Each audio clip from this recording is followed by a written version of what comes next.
अस्सलामुअलैकुम guys, welcome है आपका शहजाद एकेडमी पर। तो आज की इस वीडियो में हम difference between mass and weight पढ़ने वाले हैं। तो बेसिकली मास और वेट की जो डेफिनेशन है आपके सामने ही लिखी हुई है। मास और वेट की डेफिनेशन तकरीबन बच्चों को भी आती है, ठीक है, लेकिन आती सिर्फ डेफिनेशन ही है, एक कॉन्सेप्ट नहीं है। बेसिकली मास पूछो तो amount of matter contains by an object, यानी कि किसी भी ऑब्जेक्ट में जो अमाउंट ऑफ मैटर होता है वो होता है मास, और वेट होता है amount of force exerted by the gravity. यही पता होता है, ठीक है। ये नहीं पता होता कि डेली लाइफ में कहाँ पर यूज़ हो रहा है, क्या मसला है, क्या नहीं है। तो आज हम पढ़ने वाले हैं मास एंड वेट के बारे में। डेफिनेशन लिखी हुई है, डेफिनेशन के बारे में आप बाद में बताऊंगा, पहले एक एग्जाम्पल देता हूँ, ठीक है। जब भी हमें कोई बोलता है कि जाओ यार ये चीज़ लेकर आओ, यानी कि 1 kg शुगर लेकर आओ, अगर हमसे कोई पूछता है कि 1 kg शुगर क्या है, तो हम बोलते हैं वेट है, इसका वज़न है। तो बेसिकली वज़न नहीं होता उसका, वो होता है उसका मास। लेकिन अर्थ पर क्या होता है, मास और वेट तकरीबन इक्वल होते हैं, इसीलिए हम मास और वेट को एक ही चीज़ समझते हैं, लेकिन ये अलग अलग चीज़ें हैं। अब क्या होता है, मास जो है अमाउंट ऑफ मैटर है, यानी कि मास का जो यूनिट है किलोग्राम है, हम किलोग्राम में मेजर करते हैं इसे। और वेट क्या है, वेट एक फोर्स है जो किसी भी ऑब्जेक्ट पर ग्रेविटी की वजह से, यानी कि ज़मीन की जो पुल होती है वो लगती है, ठीक है। यानी कि किसी भी वेट पर, किसी भी ऑब्जेक्ट पर जो फोर्स लग रही है ज़मीन की वजह से, वो उसका वेट होता है और उसे न्यूटन में मेजर करते हैं। एक डिफरेंस तो ये आ गया, इसका यूनिट होता है न्यूटन और इसका यूनिट होता है केजी, ठीक है, केजी में हम मेजर करते हैं। अब दूसरी बात, मिसाल की बात है, अब मेरा जो मास है, यानी कि कमियत बोलते हैं उर्दू में, वो है 40 kg, यानी कि 40 kg।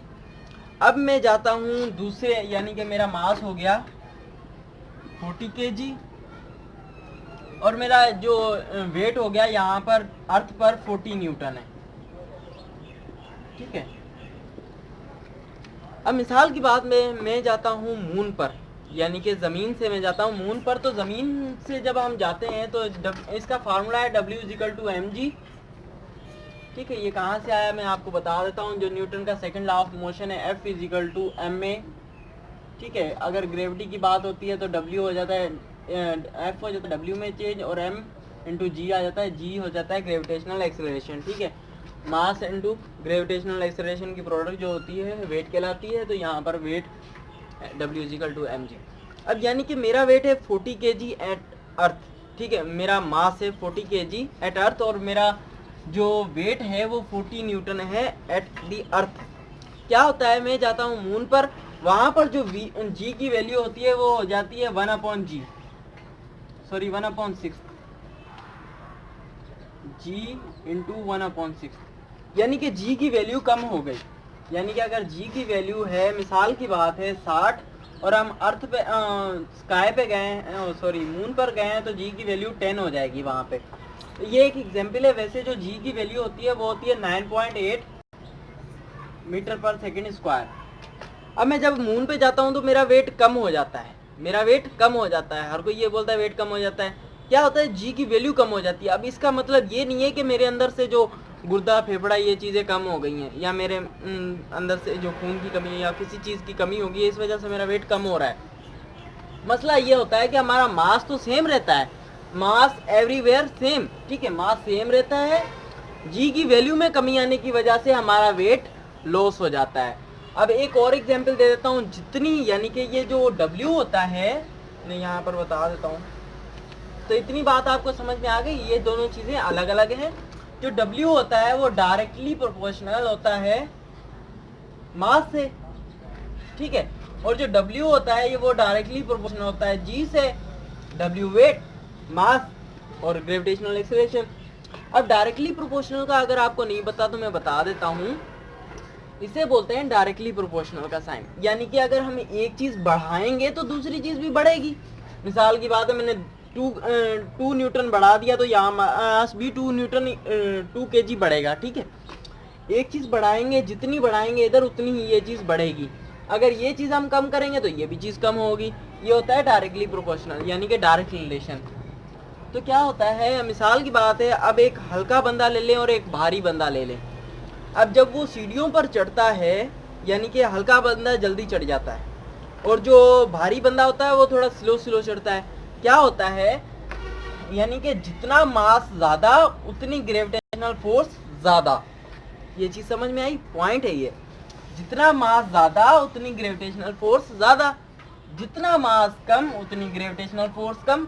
यही वजह होती है कि जो हल्का बंदा होता है वो जल्दी से सीढ़ियों पर चढ़ जाता है, यानी कि उस पर ग्रेविटेशनल फोर्स थोड़ी कम एक्ट कर रही होती है। और जो भारी बंदा होता है, यानी कि उसका मास ज़्यादा होता है, तो उस पर ग्रेविटेशनल फोर्स भी ज़्यादा लग रही होती है। तो क्या होता है कि वो बंदा थोड़ी स्लो स्लो चढ़ता है। तो उम्मीद करता हूँ वीडियो अच्छी लगी है। अब मास की अगर हम एग्जाम्पल लें, मिसाल की बात है, ये एक बॉक्स है,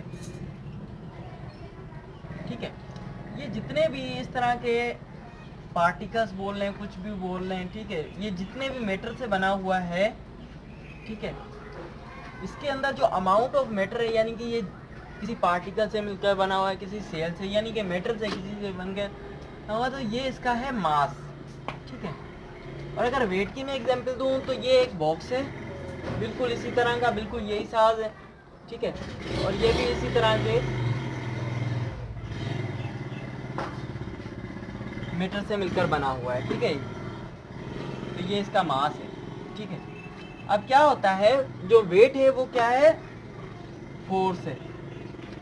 फोर्स कौन सी है, ग्रेविटी की। ग्रेविटी की फोर्स है, स्ट्रेंथ ऑफ फोर्स जो इस पर अप्लाई हो रही है इस ऑब्जेक्ट पर, जमीन की वजह से, अर्थ की वजह से, वो होता है वेट। यानी कि फोर्स जो इस ऑब्जेक्ट को अर्थ की जानिब पुल कर रही है वो होता है वेट। तो W = mg। उम्मीद करता हूँ वीडियो अच्छी लगी है तो लाइक और सब्सक्राइब कर दीजिए।